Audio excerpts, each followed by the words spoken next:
and to the republic for which it stands, one nation, under God, indivisible, with liberty and justice for all.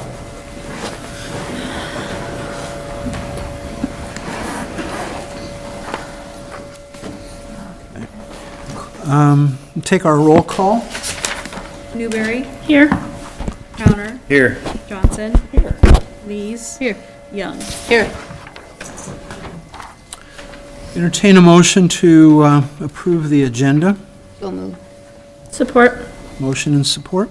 All in favor signify by saying aye. Aye. All opposed, same sign. I would like to make comment on that real quick. Officer Cover is here today and out there in the audience, and I would just like to thank him for all of his years of service that he put in for the city of West Burlington, and we're going to really miss and hate to see him go, but he's been enjoying his retirement so far, so I don't think I could talk him to come back in for us, so. We haven't voted on that yet. I was going to vote no on that one. Well, you just did, so. No, that was approval of agenda, not consent. Consent's next. It's in the consent agenda. It's in the consent agenda. I might add, he got hired after me, and I'm still here. You can't leave. Is that how that works? Okay. Sorry to interrupt you. That's okay. We have approved our consent agenda, agenda. Yep. So the first item on the business is our consent agenda, and, Motion to approve is presented. okay. Support. Motion and support. I'm afraid we're going to vote yes on this. All in favor signify by saying aye. Aye. All opposed, same sign. Motion carries, and we now have our consent agenda approved. And congratulations, Officer Ringo. Thank you very much. You can always come back and maybe do a reserve or something. And we're having an open house for you on Friday? For city staff. City staff. Oh, okay. Good to know. And council. Let's see, I'll take any report from the city administrator. Just a couple items tonight, Your Honor. Community visiting. We need attendees for the forums. We need you to grab a hold of folks, take the QR code with you, have them scan it, and watch them fill it out. But we need attendees for the community visioning session. Otherwise, that's going to push us back if we have to reschedule that, and they will cancel if we don't have enough attendees. So we could use your cooperation in helping find attendees for the day of the forum. Saturday, February 18th. Saturday, February 18th, yes. It should only last about an hour. And how many are we looking for each session? 8 to 10 for each session. Okay. And anybody, it's just a 1 hour commitment per Yeah. person? Super. Do we have an update? How many we've got signed up? Not many. No, Not very many. 3 in one group, 2 in another, 2 in a couple, I think, only. One student, I think I saw. So we need attendees. The deadline isn't for a little later, but The day they're- before. as they're planning, they're trying to get as many people registered early as possible. And you have to be registered, don't just walk in that morning? Yes. Okay, Yes, because they'll cancel if we don't have sufficient thank you. attendees because they're coming from A. They may allow some walk-ins, but they're not going Right. to come if we don't have at least that many. Yeah, they will allow walk-ins, they said, but they won't come if we don't have enough. The Iowa Institute for Sustainable Communities, second round of applications is due March 3rd.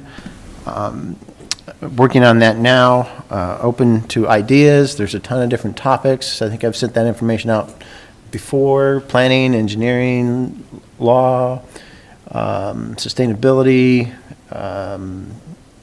There's a number of different categories and ideas, comp plan, other planning initiatives. But I'm open to ideas or concepts while I'm working to put that together. I will send that out again as well if you want to take a look through there and see some of the samples or the categories. If you have ideas, I would certainly like to get those. I'll be in Des Moines tomorrow for the our health insurance program, IGHCP, and I'll also be meeting with McClure Engineering, and discussing a few topics with them as well. And if possible, I'll sneak over to the State House.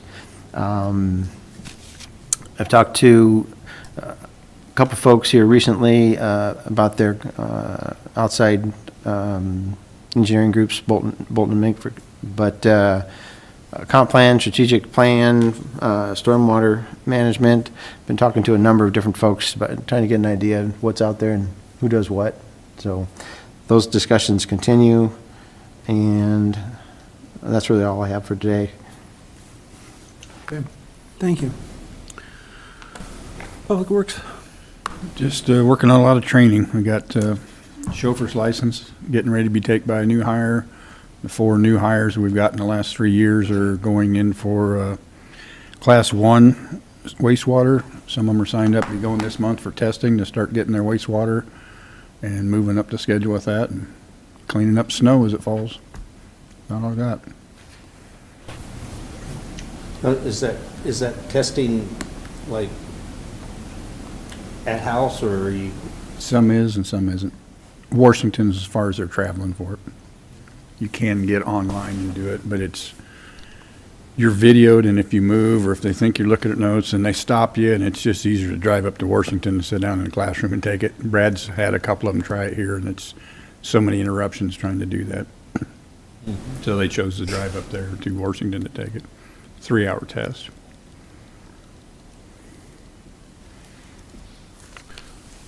Okay, Police Department, Jess? Applications closed yesterday. I have testing February 9th and 11th. I opened it up to 2 days this time, Thursday afternoon, then I'm going to have another one Saturday morning for police officer testing, so hopefully I could get more applicants to show up that filled out an application. So that's what I got going on.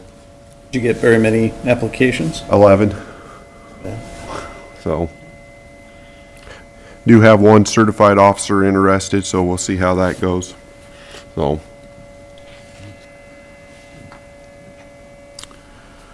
Okay, Fire and Building? Building side, chipping away at some blueprints on doing some reviews. We've got some additions going.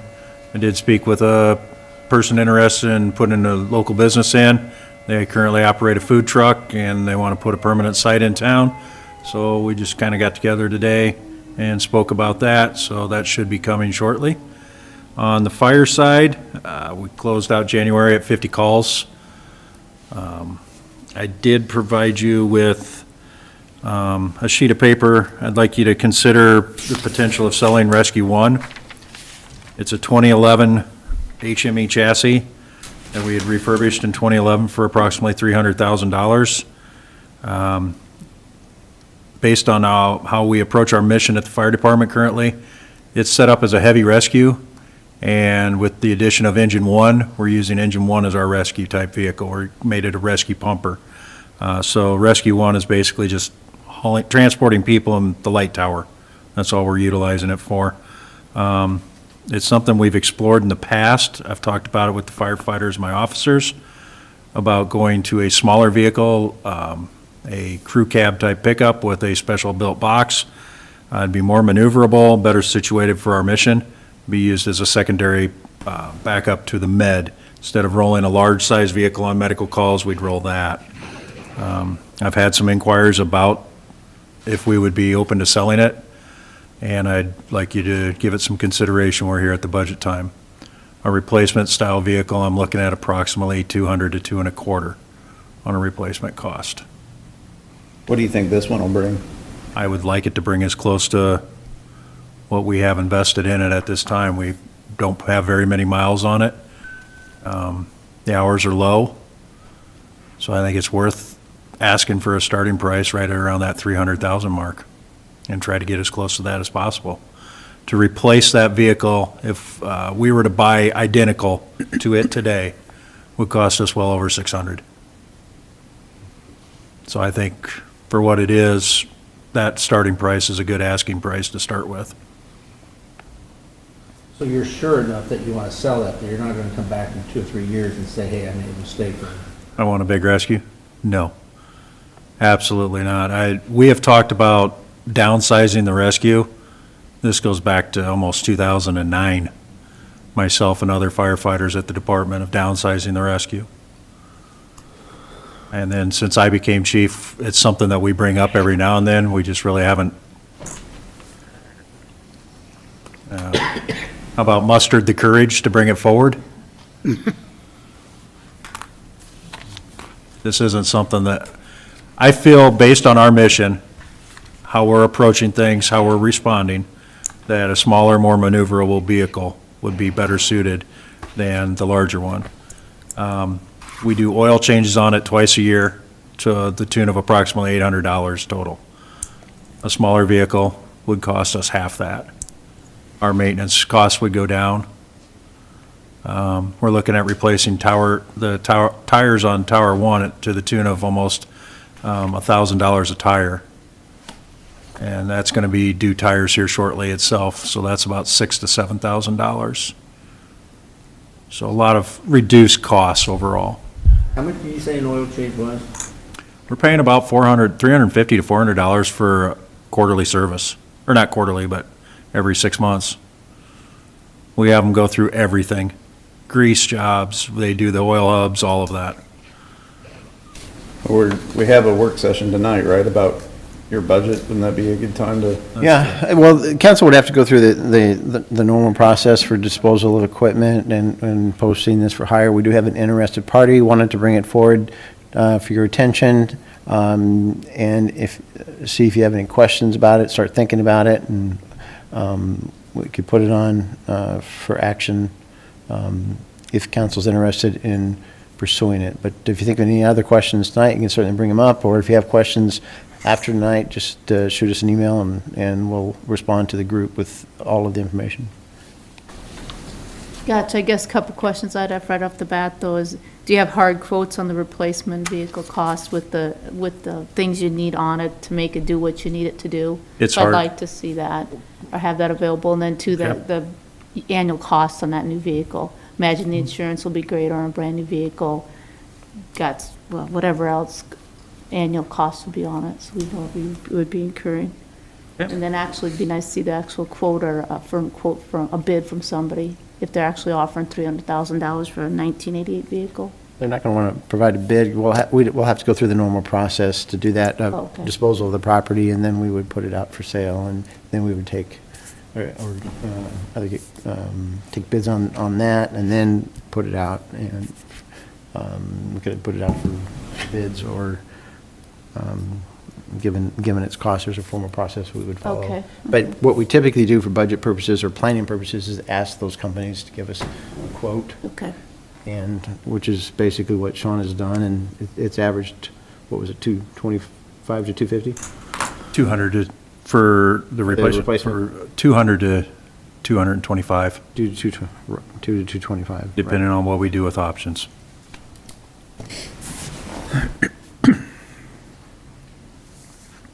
I want to know how much an oil change is on it. On- $400. Does my POs. It's like 350, 400 No, I mean. On the new one. on the new one. On the new one, yeah. It's, That's 550. My truck, which is a 2018 F-150, that's running us right around $65, $75, yeah. right in that range right now. So we do those quarterly on the pickup trucks, and we do them semi-annually on the larger vehicles. I would suspect probably a 550 would be a little more than $75 though. Another quart of oil. Are you saying you're going to start doing the oil changes? For that kind of money, I will. I'm just checking. And a squirt of grease. Just something I'd like you to consider. Okay, thank you. Okay, Kelly? Finance? Nope. Anything from IT? All right. Go through on council. Just like to thank Rinko, my family and the community. We're a better place because of your service, and we really appreciate you. Say that as well, though I'm saving the big speech for Friday, so see you then. But let's see, the Business of the Year nominations closed yesterday. We had 18 nominations. Mayor, I'll be getting with you on scheduling the voting for that. 4th of July, I'm working away on already, so waiting for the warm weather after this and starting to book bands and get rolling. John? I don't have anything. Okay. I'm good. Okay. Just a couple quick things. One, several of us attended the Greater Burlington Chamber of Commerce celebration Saturday night, and that was good, just to have the representation there at that event of 400 people who attended it locally. And we had a local business recognized as Business of the Year. Ryan Negrecki with Midwest Realty, and Ryan, his business are the ones who redid the pawn shop building over by Ritter's, so that looks a lot nicer. It looks like a very nice going concern. And two, he's also building those townhouses behind Becker's Plaza in West Burlington. So others have recognized the aggressive approach he's taken to run his business. Second thing, well, they're not in West Burlington, Keystone Home, here right across from Casey's. They also were recognized as a Business of the Year awards, so that's pretty cool for the Lang family. So nice to have that local recognition. And then this coming Tuesday, I'll be attending a Des Moines County Emergency Management tabletop exercise with Gina Harding. That's all I have. Thanks. Also extend you congratulations and know you'll enjoy your retirement. So. We have a community report from the public library.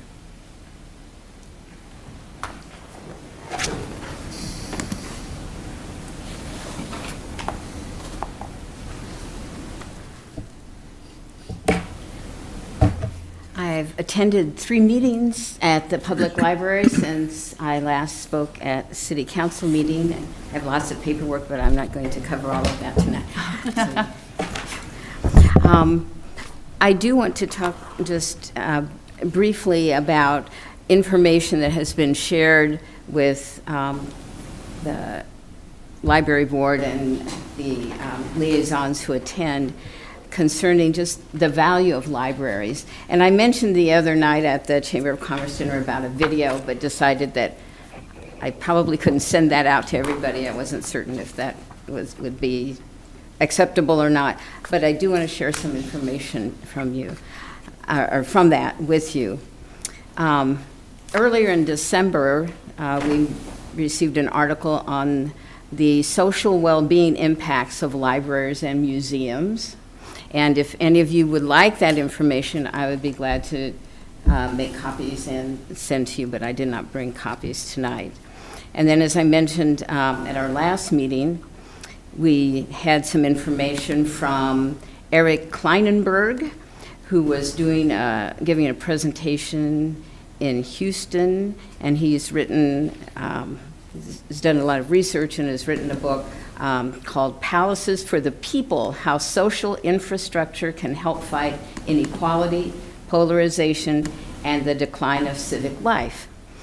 And so the YouTube video was based on that book. And so I'm just briefly mentioned some of the key points he made. After Hurricane Sandy, there was a rebuild by design competition set up among architects, city planners, et cetera, groups working together, and they were from all over the country, to create a plan for infrastructure that would be useful in resilience, because we are likely to have, future issues with that. And Kleinenberg was asked to be in charge of this 9-month contest. So there was a team from the Gulf region that approached him about an idea they had for a resilience center. And you might listen to their description of it. It would be a public building that could serve as a home away from home for everyone, open 5 to 7 days a week, staffed by resilience professionals who would be trained to be aggressively welcoming. There would be a focus on very young and very old people because they are the least mobile individuals in communities. For the young children, the centers would provide reading classes, story times, sing-alongs, art classes, multilingual courses, play spaces. And because parents or caretakers would be bringing young children to these activities, then they should be offered surroundings with comfortable furniture and maybe Wi-Fi access. And then for older adults, tablets and other devices and materials would be available. There would also be book clubs, film nights, current events discussions, and so forth. And so if you're thinking about all of these things, you might have the same thought as Klingenberg had. When the group was finished with their presentation, he said he could see they had put a lot of thought and work into it. And then he paused and said, well, have you ever heard of a library? And that's because libraries, our library, provides all of those things. And in fact, a lot more than that. I believe everyone on the council receives the monthly report, is that correct, with all the activities in the library, so I won't go over all of those. But for the amount of West Burlington pays, and it's not a small amount, but I think we get a lot for our dollar. Currently, there are 1,000 West Burlington residents who have library cards at the Burlington Public Library, and that is an increase even up over the number prior to the pandemic. And that was 929 people. So that means I think we're paying less than $50 a person to have access to all of these wonderful things at no charge.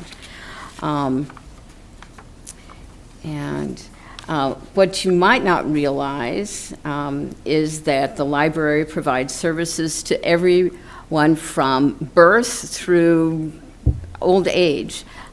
They have a program in which they take like baby books to the hospital for newborns.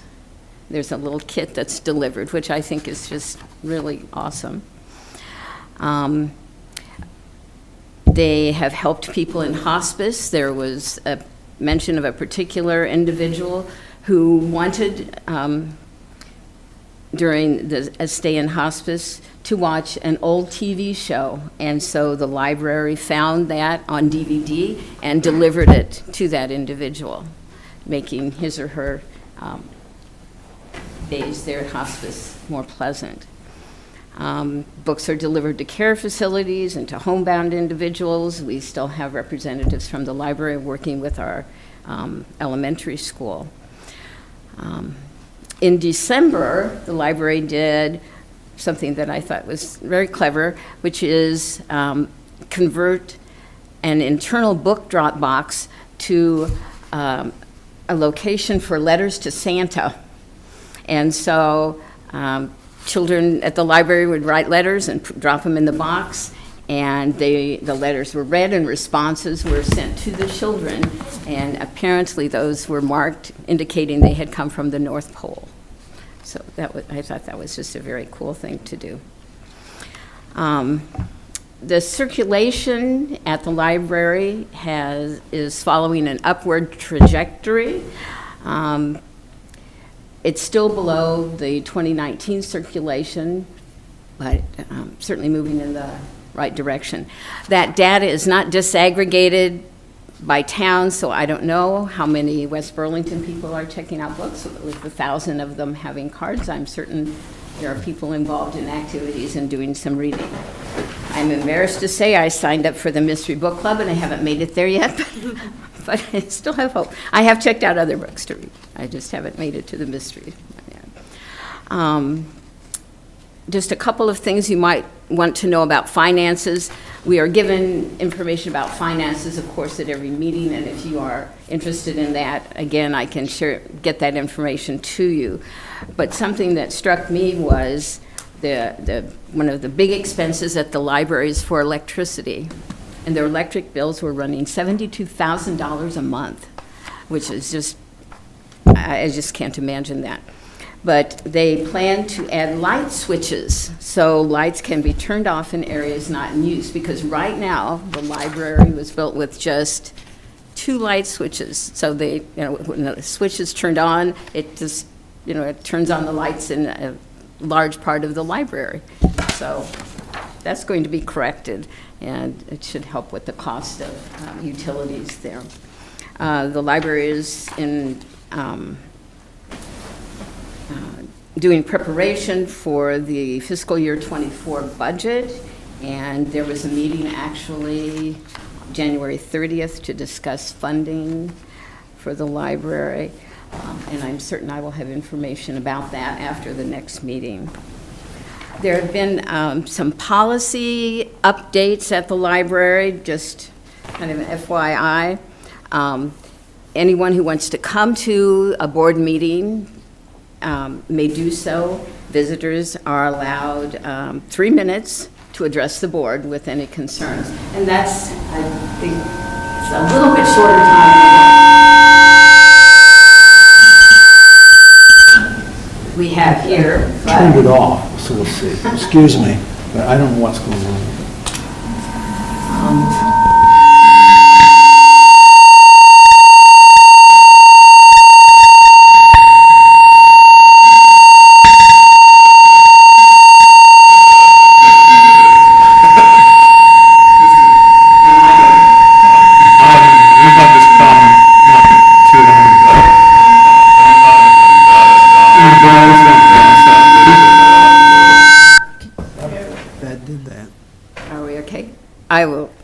I'm almost finished. The library has also updated technology access and education policies, and that update was done in response to an incident involving pushback from a patron who is accessing inappropriate material on library computers, and which violates Iowa Code 728 because it was in an area where children might walk by and see what this person was looking at on computers. So that has been changed. And I do have that information if you want the specifics. Also, the Burlington Public Library will be adding health and safety elements to its policy. Brittany, the new director, is gathering input from libraries that already have those. And again, this is in response to an issue at the library. And so they will decide whether, in order to deal with that, whether they are going to start sanitizing books as soon as they're returned so things don't get passed around, or if a whole library mitigation will be needed, in which case I think the library might be closed for a day or so. I have not discussed a Dropbox in West Burlington. I did not do that at the last meeting. I think now is probably not a good time of year to think about putting in an outdoor Dropbox. So, but I will bring it up at the next meeting. And that's all I have to report. So are there any questions or concerns, any other information? If anybody wants copies of anything, let the mayor know. You'll tell me. I'll send it to you. Thanks, Becky. What age would you say most of the people are that gets books or uses the library? You know, I don't know. I think there's a wide range. Kids, or is it adults, or middle age, or? Well, kids? There are, of course, lots of programs for children of all ages. But there are also a lot of programs for adults. If you look at, well, at the last report, if I can reference that because I don't have it in my memory.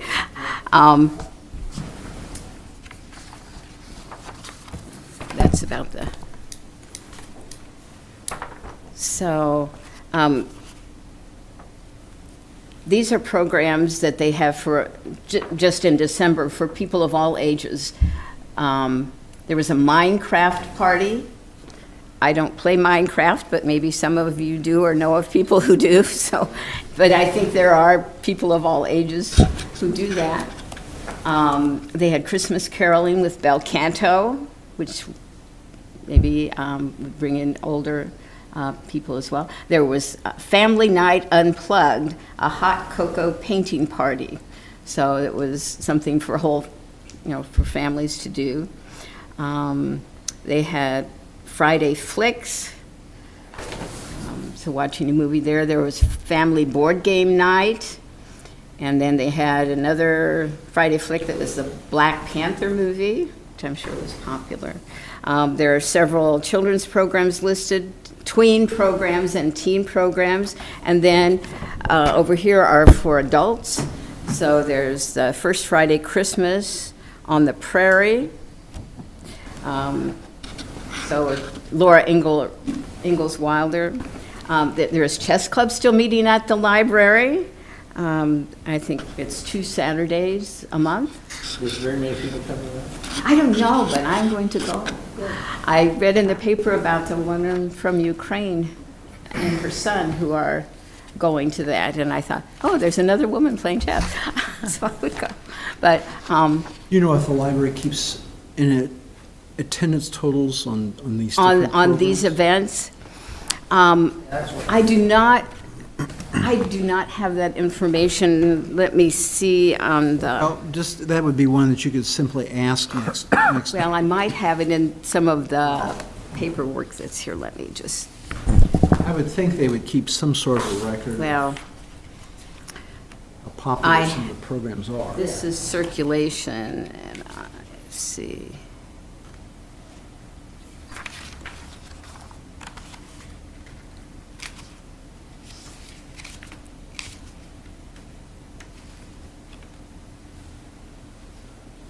Well, this is attendance for library programs. Is that what you're wanting? Okay.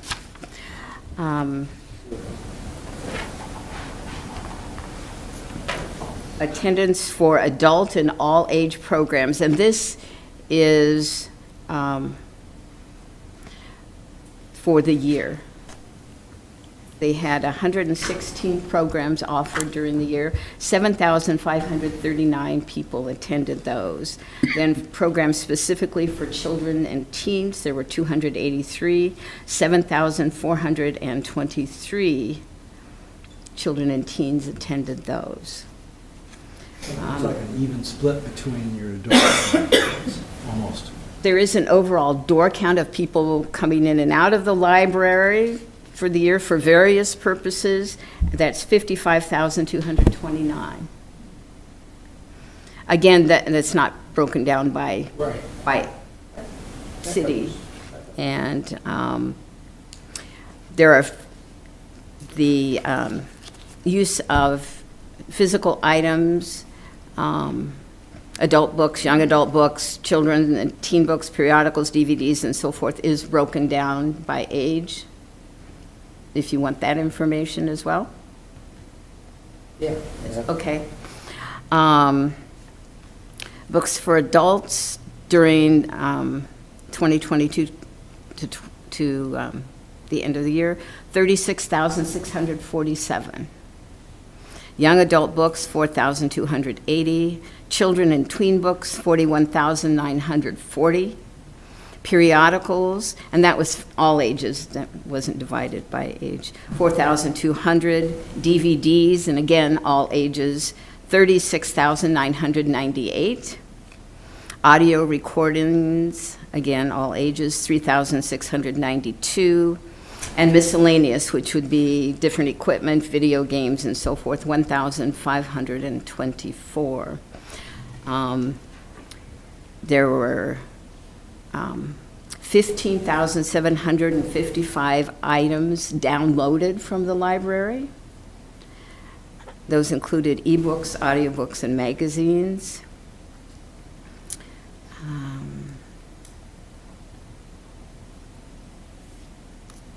That's So, pretty much answers what I wanted there. That's- Pardon? That pretty much answers what I was Okay. asking. That's- so it If is, you've got a copy of that, send that to the city hall, okay, would you? I will do that. That's pretty much. And you did say 72,000 of them, not 72,000.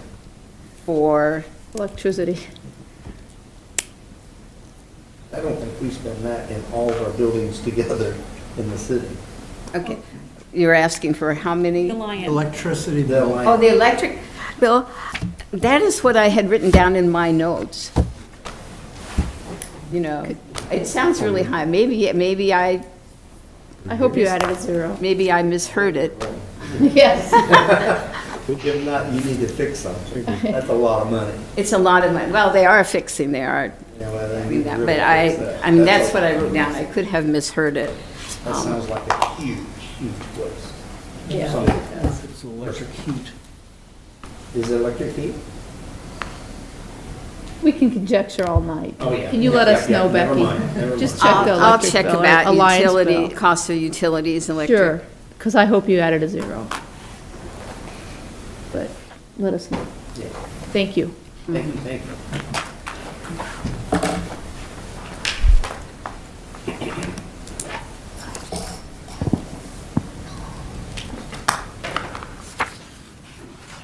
Thank you. At this point, we have any citizens' inquiries that would indicate things that should be said about the new business that's coming up? If not, we'll move on to our first item of new business, presentation of the Main Force Condition Report by Shive Hattery. We have Hey, Tim. Could we let him do his thing? Oh, you can take it over. Mayor, can I propose we go out of order so our guest this evening, we could welcome him to the fire department and then have the briefing from Shive Hattery?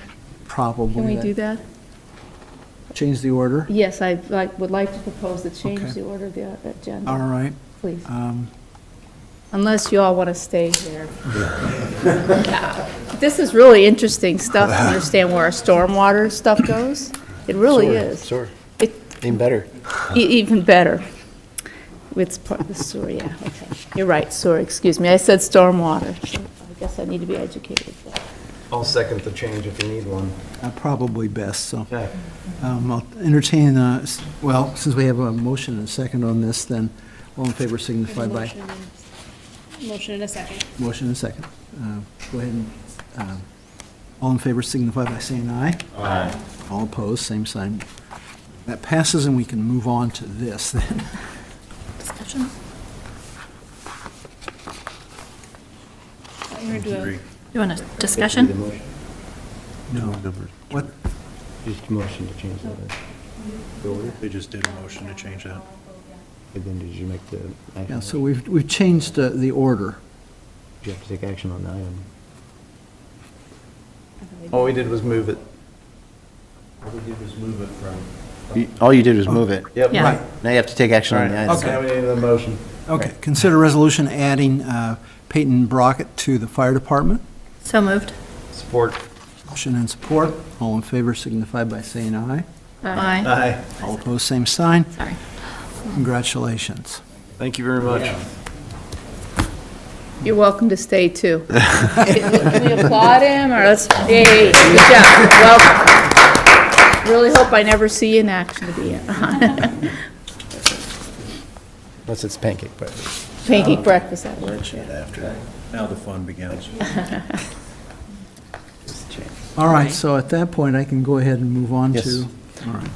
So we have Tammy with Shive Hattery. And this is just the initial portion, the condition of the Force Main memo and current findings.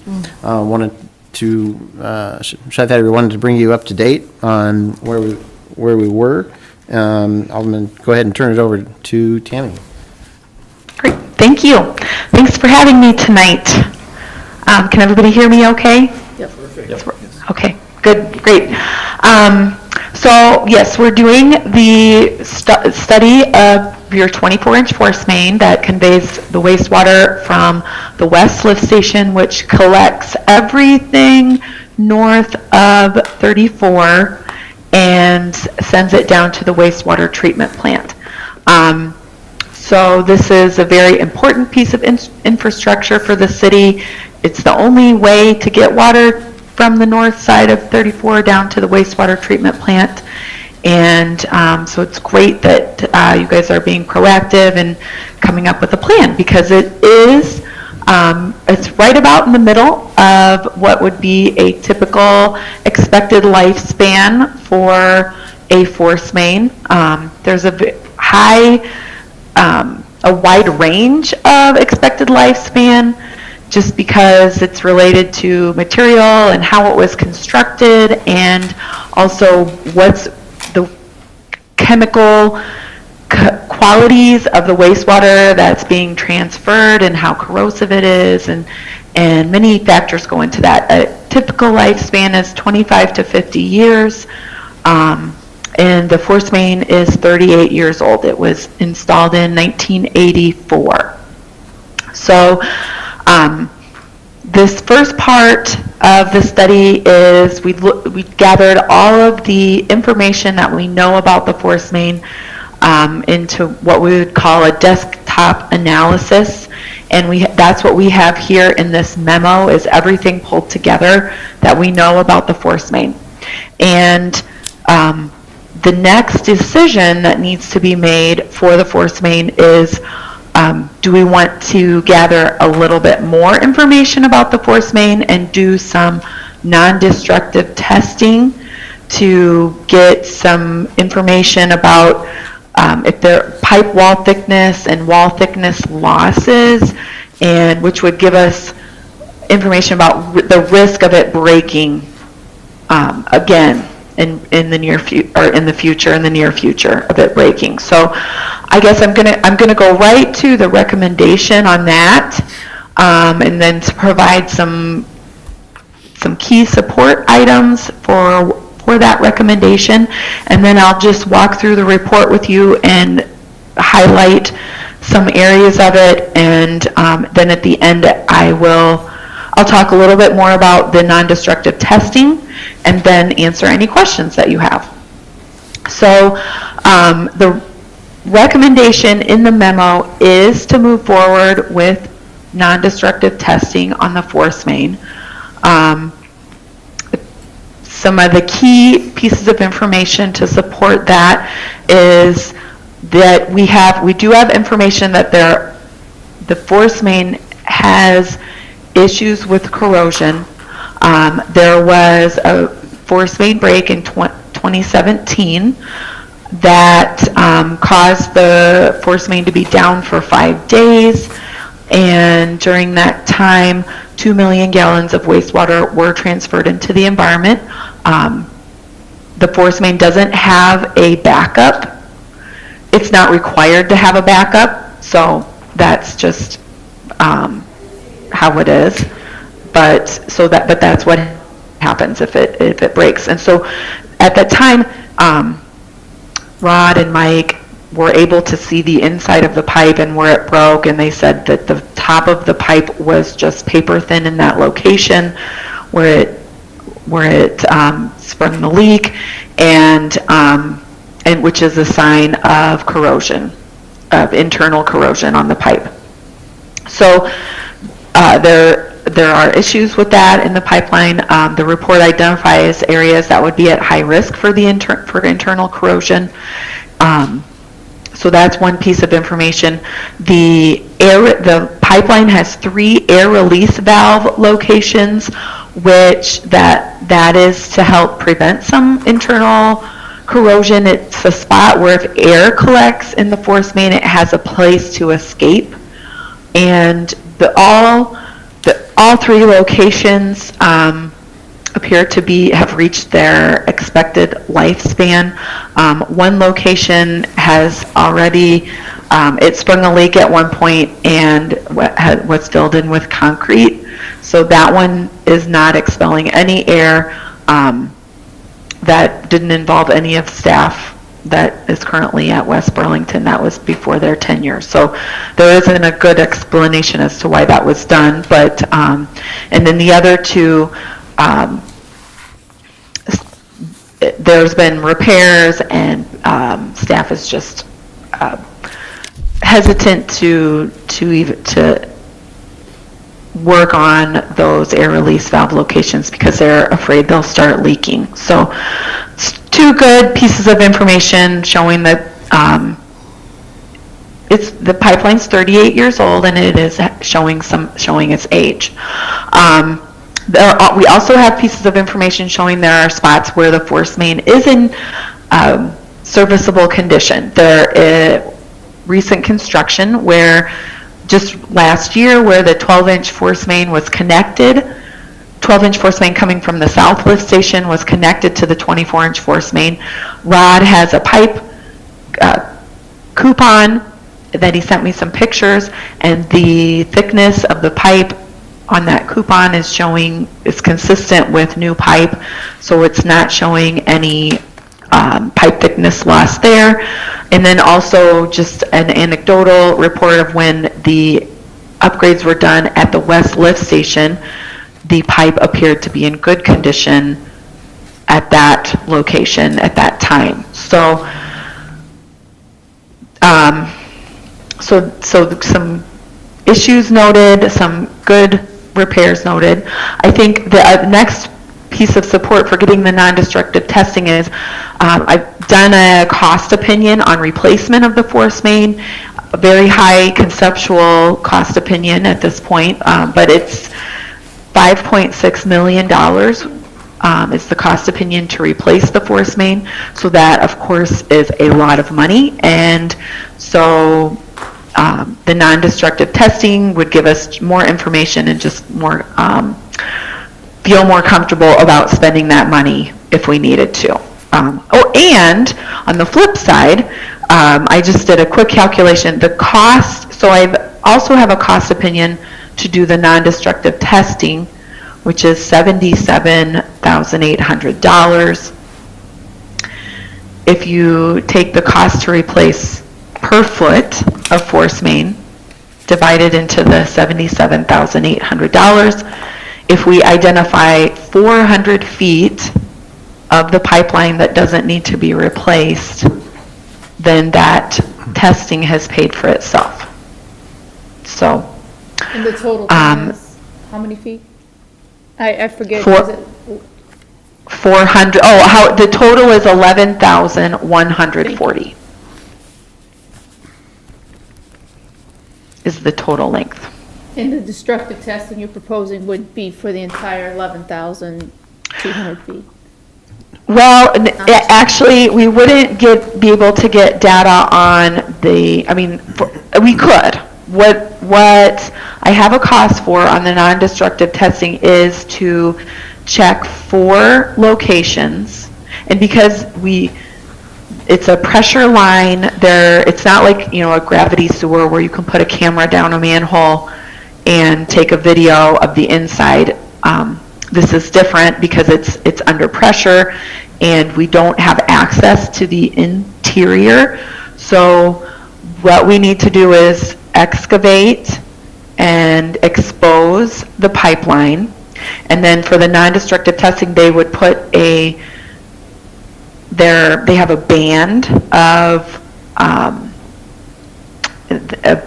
their equipment it's a band, and it sends out low frequency electrical waves out into the pipeline, and then it can return back pipe thickness losses for a distance in each direction at 4 locations. And so we would get,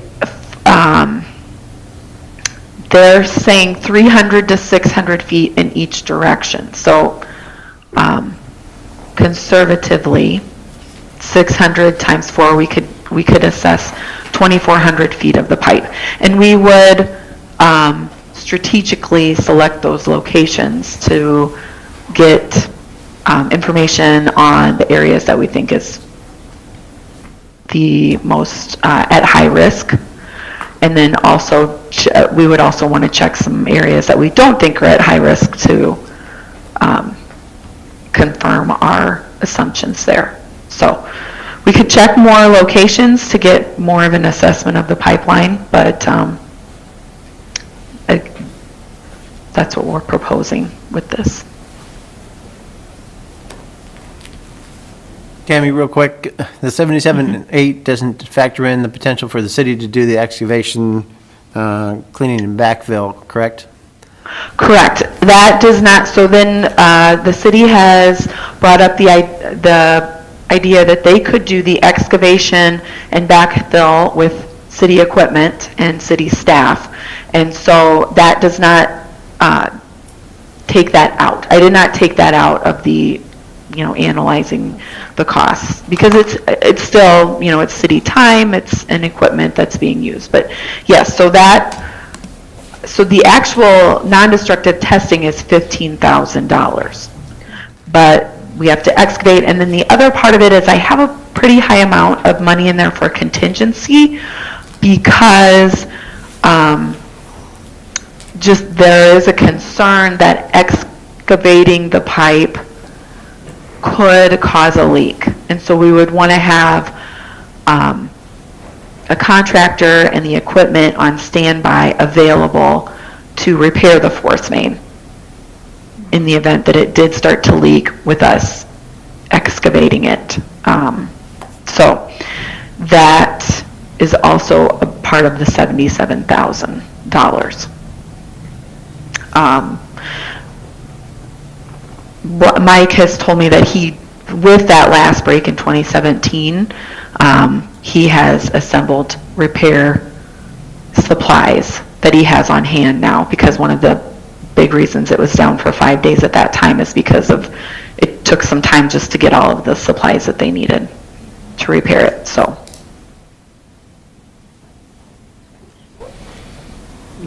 Mike, how comfortable are you with doing the excavating, cleaning, and backfill for this type of work? Not at all, because I don't want all that stuff on my equipment when it breaks, but. When it breaks, not if it breaks. It's just a matter of time. No, it's like she said, it's going to take away from other work being done, because there'll be a lot of staff out there. I'll have an operator, a ground man. That new jet truck will be out there to back under and wash the pipe and prep it for them to be able to put their band. I mean, we'll have a lot of time involved in it too, but I mean, potentially if we do that part and we don't have a break, you're talking taking $54,000 off that bill. So yeah.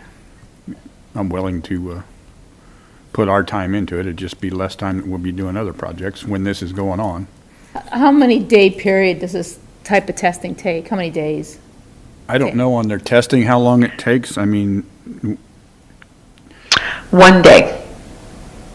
One. They're planning for 1 8-hour day to do the actual testing. If we can expose one day, fence it off, and while they're doing their testing, we can be excavating another one, so the next day they can be doing that, and then we'd have to go back and backfill one. So maybe, sounds like a week to 2 weeks, we could have all the testing done and the backfilling put back if nobody runs into any problems. But if we do run into that, like she said, after that last break, it took so long to get stuff. I have 2 repair clamps and a piece of pipe, so if we do spring a leak, we will still have to hire a contractor to come in, because I don't have the excavator and equipment to move that style of pipe and stuff, but the parts are on hand, so if something happens, we won't be down 5 days if that happens.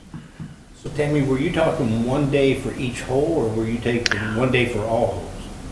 One day for all of them, and they're coming from Chicago, so ideally we would have all 4 locations excavated and ready for them. Excavated and fenced off, and then as they get done with one, we start backfilling. So, and as far as excavating and prepping it for them, it's just going to depend how many other gas, electric, phone, fibers, where they want to do their testing and what we run into, what we got to work around. So I'm not saying we can have one ready per day. It's going to depend on what we find in the ground when we get there. But hey, Mike, you mentioned with that new jet truck, you're talking about the one we hope to take delivery of in July, right? Mm-hmm.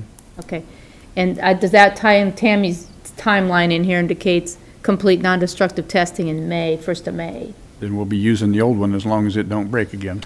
Yeah, I'm like, is that a big deal if we wait till July till we get the new one or not, or? Get by with what we got.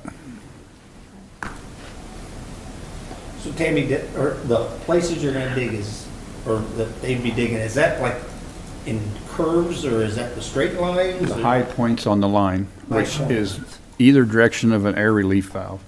They have all the elevations on that map showing you. So there's so many feet from each air relief valve is where the potential air and gases will do the corrosion, and that's where we're having the breaks, just south of the one air relief.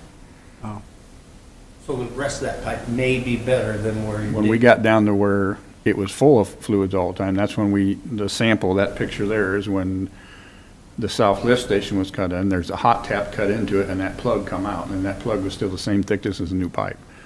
The problem is where air is and gases, that's what corrodes it. As long as it's sitting full of fluid, you don't have the corrosion.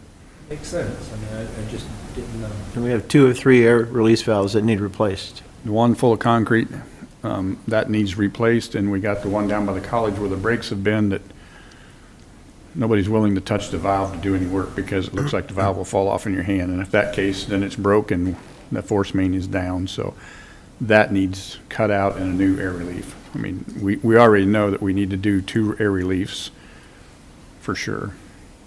So while you're digging it and she's doing that, we'll just fix it and be done. It don't quite work that way. 24-inch pipe flowing, you don't just unbolt something and pull it apart. That would be a lot of bypass pumping and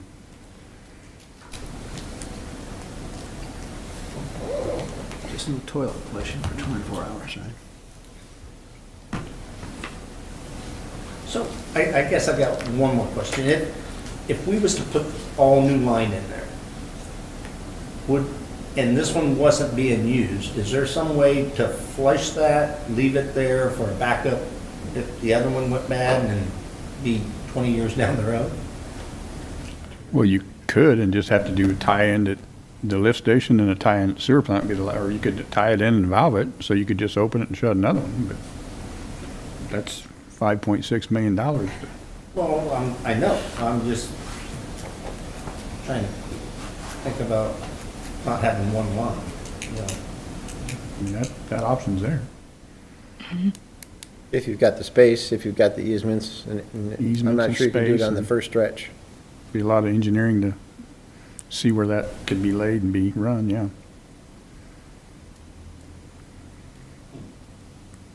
Yep, I think ideally, if we did replace it, we would replace it in a different location so that while the construction is going on the new line, then the existing line would still be in service. So. Yes, that just answered my question. Yep. Yeah. And you wouldn't need to flush it. It's all new pipe be put in the ground. You wouldn't have any wastewater or the gases in the new pipe. It could be laying there because the new would all be plastic anyway, or C900. We wouldn't put ductile in again. Oh. Everything at the sewer plant, when the sewer plant was built and replaced down there, it's all C900. So you can get away without the gases and corrosion. At one time, didn't we talk about putting a sleeve in the 24-inch main? That's been discussed, but I don't know where that's another very, very. That is another option, and so I guess that's, so if we do the non-destructive testing, that will give us more data about the pipeline. As part of our services, one of the next steps is to evaluate options for the pipeline, and putting in a new sleeve inside the existing pipeline, and just to use that existing pathway, but bolstering it with a new pipe inside of it, is an option. It's an option for a solution, and so that would be something we would look at. If you on that page, on the page 13, the next steps, we do have a step to develop options for replacement or rehabilitation of the force main, and we would look at those options there. And we could skip right to that point if the city doesn't want to spend money on the non-destructive testing.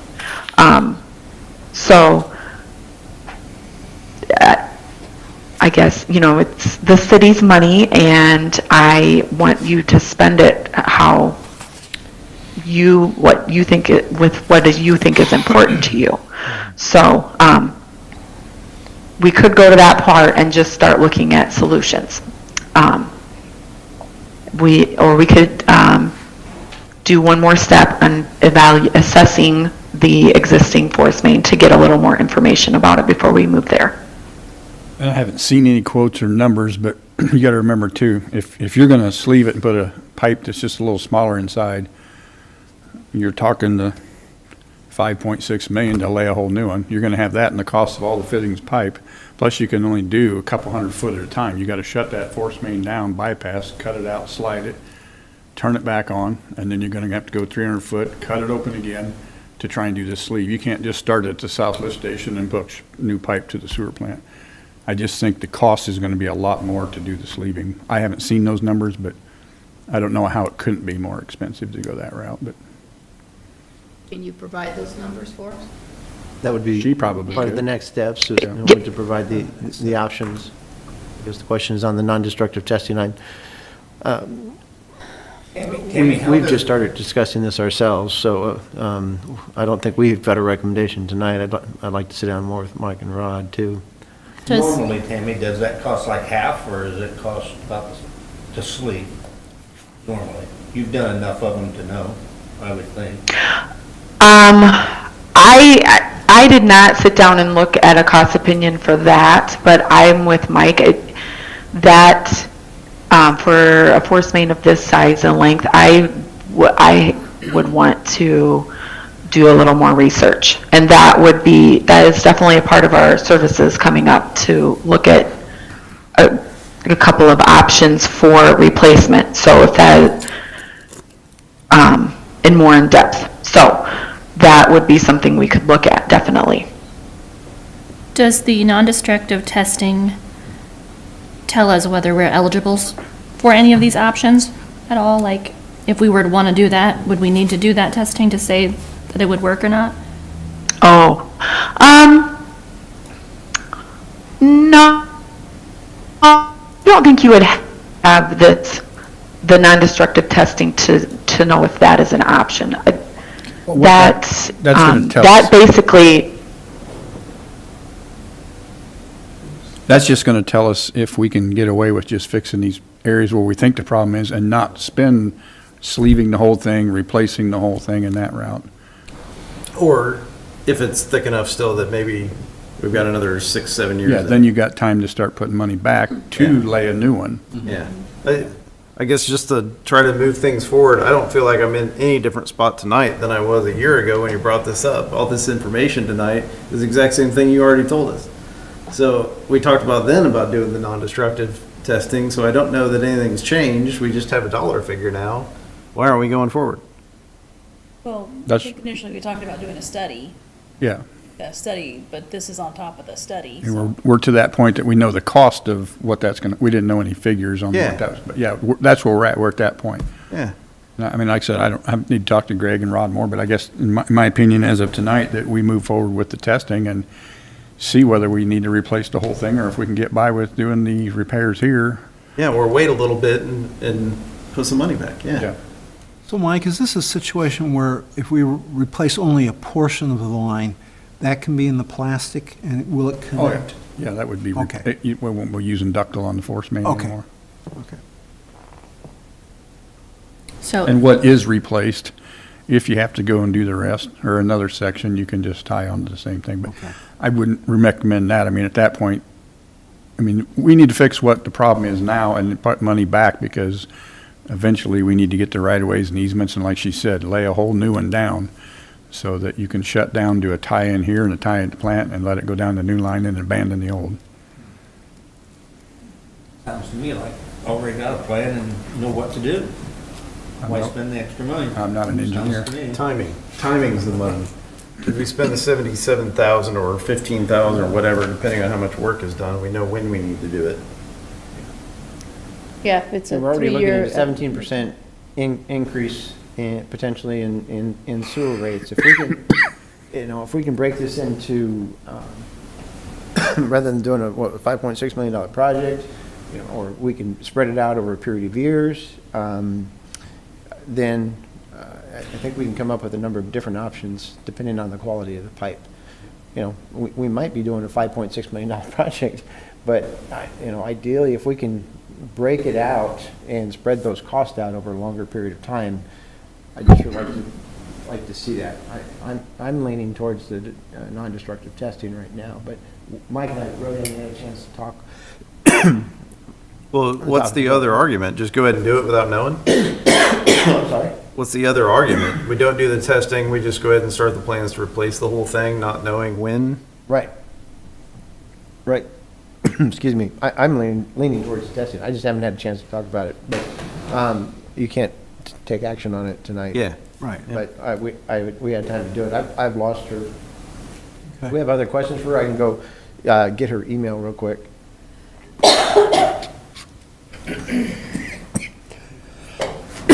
How would you? I don't have any other questions for her. I'm interested to follow hear up. what you and If you Mike have it- sit down and talk it out and If come you back do with have additional recommendations. questions, just let me know, and I'll contact Tammy. And we'll go from there. We'll bring it back at the next meeting. And if we're excavating this, and depends, if it happens, we spring a leak, and I have to repair it, that's gonna stop the testing until I can get more supplies in. And those were about 8,000 a clamp.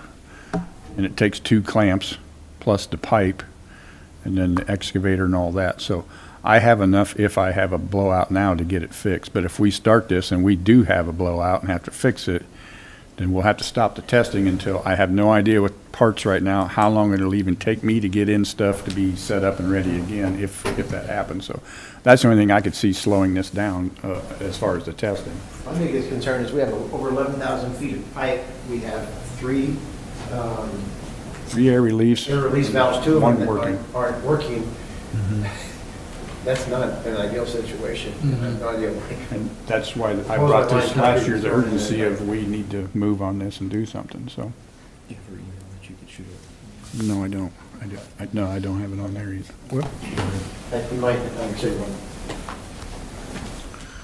I like the idea that it can go 300 to 600 feet from each direction, back and forth, because that'll give us a little bit of a better idea. like I said, if you look at those maps, it gives the elevation, so if they can go 300 to 600 feet from each end of where their problem area, where they think the airs would be, that's giving them the chance to go 600 foot from where they think there should be no air, and if all that's fine, then their suspicion is that 1.4, if it comes down to it, we replace those 2 sections of the main and the air reliefs to get us back online, and we got 38 years, it can go 50.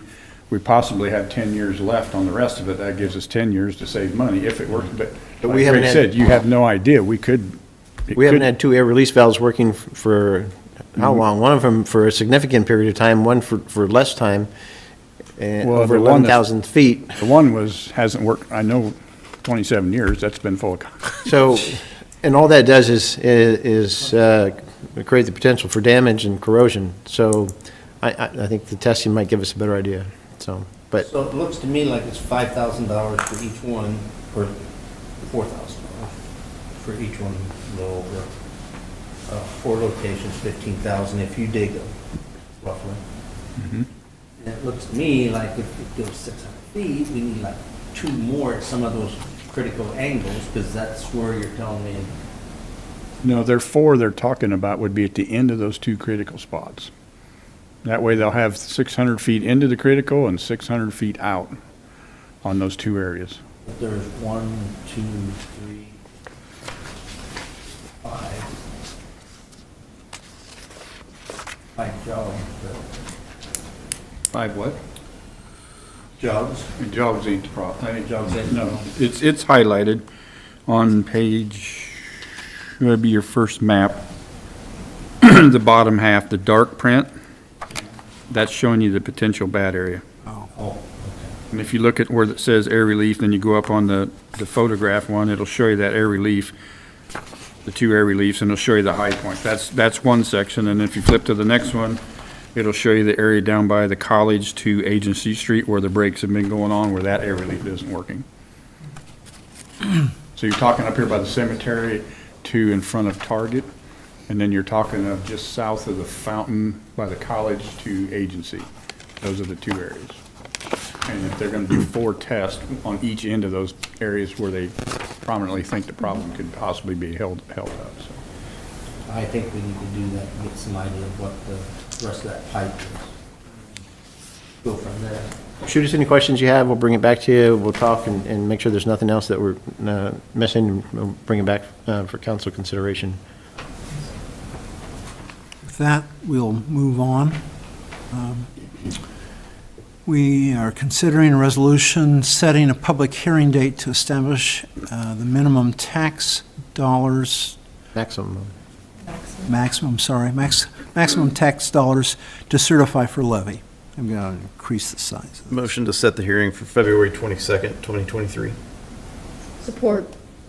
A motion and support. All in favor signify by saying aye. Aye. All opposed, same sign. That motion carries. Last item of new business is considering a resolution setting wages for swimming pool employees for the 2023 pool season.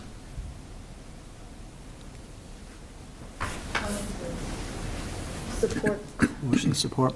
Any discussion on this? The pool committee met again today for the meeting to review several items. There is a recommendation to add a classification at $10 an hour between WSI and Mission Concessions for a head concessions individual.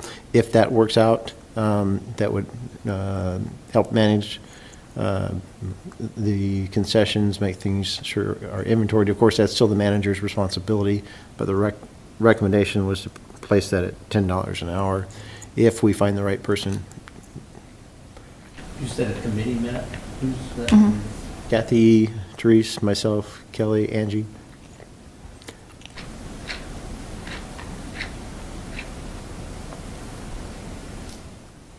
And if we were if that was acceptable, and if we found the right person to do that and kind of lead or assist the manager in doing that, that would just be one position. So that would need a friendly amendment if you were interested in adding that, or a formal amendment, either one. We just add that later if that position gets developed. I'd like to advertise. Main reason we're doing this is so we can get the advertising going. So then we would be doing it, is what you're saying. If there's a friendly amendment. If we find the right person, and we have a potential candidate. And what's the rate? $10. How many hours, roughly? Is there something Well, it there? would just be managed as part, just like any other position. Oh, Don't we already have it at $10? So what am I This missing that we person- need to add? $10 an Position. hour. this person Just a, is just gonna do this, which is at 9. Lead Head, So we're lead just taking it up to concessions. that. No, you can't, okay. That's all, at the $10 rate. We're just adding a category, head or lead There's concessions a little more employee. responsibility over there. Sure. But I mean, is that a 40-hour week? No. No. It's just like all of the other positions. They'd be managed and What? their hours would depend on need and et cetera.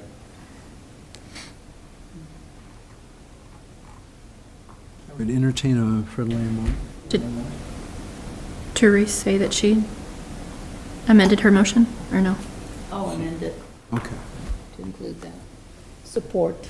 Motion support on amendment. Okay. Technically, by Robert's rules, I have to vote on that first. Correct. Okay. So all in favor of the friendly amendment, signify by saying aye. Aye.